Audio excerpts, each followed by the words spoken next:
बेचारा 5 नमाजें पढ़ाता है, सारी जिंदगी बच्चों को अलिफ बा ता सा पढ़ाता है, वो बेचारा सारी जिंदगी पीर बन ही नहीं सकता। पीर उसने ही बनना है जिसने 1.5-2 महीने गुस्ल नहीं करना, उसी ने बनना है जिसने कुछ 4-5 किलो लोहा उठा लेना है। कोई म्यार बनाओ।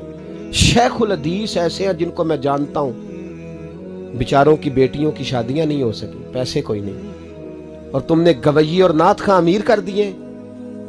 जो जाके गवैयों के पास सोर सीधी करके आए तपला सरंगी पे, वो तुमने अमीर कर दिए, करोड़पति कर दिए।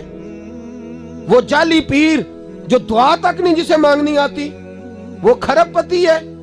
और मस्जिद का इमाम बेचारा रो रहा है कि चलो कहीं से पैसे आ जाए तो मैं भी बच्ची की कहीं निस्बत कर दूं। मेरे अपने शहर की बात है, एक बड़ा कीमती बच्चा जामिया निजामी में पढ़ता था, उसके वालिद साहब आलिम थे, और बच्चा मेरे साथ बड़ी मोहब्बत थी।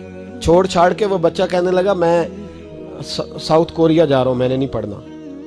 दूसरे तीसरे साल से छोड़ गया। उसके अब्बा ने मुझे फोन किया कि आपसे बड़ी अकीदत रखता है, आप इसको समझाएं। मैंने फोन किया, मैंने कहा बेटा तू पढ़। कहने लगा हजरत साहब अब्बा जी 35 साल मस्जिद में रहे हैं, मेरी बहनें इस तरह की हैं कि शायद कभी गैर महरम को मेरी बहनों ने भी ना देखा हो।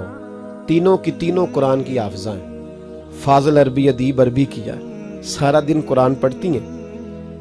थक गया मेरा बूढ़ा सफेद दाढ़ी वाला आलिम बाप रिश्ता ढूंढते पर रिश्ता नहीं मिला, क्योंकि हम मस्जिद की छत पे रहते हैं। एक बीबी रिश्ता देखने आई थी, और जब वो छत पे चढ़ने लगी, रिश्ता दिखाने वाली उसको लेके आई, छत पे चढ़ने लगी तो चढ़ते चढ़ते कहने लगी ओहो ये मस्जिद में रहते हैं, मेरा बेटा ससुराल आएगा तो दोस्तों कहां बिठाएगा, मैंने नहीं करना रिश्ता। कहते हैं मिन्नत की मेरे बाप ने कि छत पे जाके देख तो ले। कहने लगी ना भाई रिश्ता नहीं करना। इतना जुल्म इस कौम ने किया, इतनी ज्यादती। कहने लगा साहब मैंने नहीं पढ़ना, मैंने माल कमाना है, इसलिए कि मेरी बहनें रोती हैं।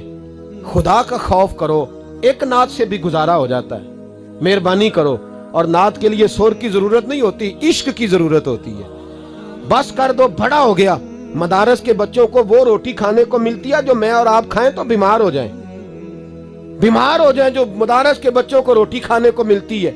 और इनको जिस तरह इनका इस्तेसाल किया जाता है, लाइनों में लगा के इन्हें खैरात की तरह खाना दिया जाता है, और जो इन बेचारों का अशर होता है 100 रुपया खत्म के बाद जब चौधरी साहब देते हैं तो 200 वो बातें भी सुनाते। ये जुल्म कर रहे हो। रबीउल अव्वल आएगा तो यहाँ जनाब मेले लगेंगे, और यहाँ हालत ये होगी कि 25,000, 50,000, 60 कहां से आया तुम्हारे पास पैसा? यहाँ लुटाने के लिए पैसे हैं। और मस्जिद का इमाम मिन्नत करे 6 साल के बाद भी कि 2,000 बढ़ा दो, तो कहते कारी साहब इतने पैसे नहीं जमा होते।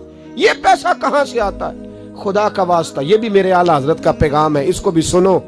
आला हजरत से जब कहा गया ना हमारे तो अल्लाह खैर करे नाथ खां और मैं वो कोई पैसे फेंकने आते हैं महफिल में, तो मना करता हूँ। क्यों?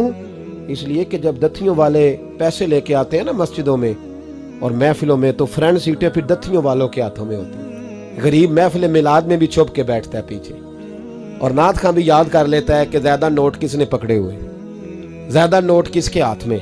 वो फिर कहता है हाजी साहब है शेर तुहाडी नजर जे। मैं क्या बदबख्ता, नबी पाक दे नाम दा शेर भी बंदे दी नजर हो सकता है, जिसमें हुजूर की तारीफ हो रही हो, बंदे की नजर किस तरह हो गई? शर्म करो, डरो अल्लाह ताला। सिर्फ दौलत की खातर ये भी फिक्र रजा है, करूं मद है अहले दुवल रजा, मैं करूं मद है अहले दुवल रजा।